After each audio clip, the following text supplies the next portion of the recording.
How to download Netflix app. Hey guys, welcome back to another video on how to log in. In today's video, I will be showing you how we can download Netflix app. Now, if this is something that you want to learn, then make sure to follow all the steps and watch this video till the end. Now, before we start the video, be sure to subscribe and turn on the notification so that you will be notified for any of our new upload. Now, let's move on to the video. Firstly, you need to open up Play Store or App Store on your device, and there on the search bar, search for Netflix.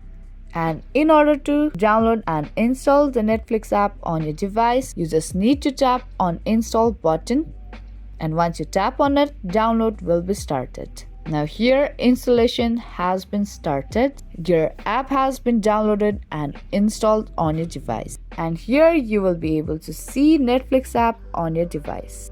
Now that's all it takes to download your Netflix app on your device. Hope you understand and found this video useful. If you did, make sure to like and share this video and also subscribe to our channel. Now that's it for this video, and I will see you in the next one.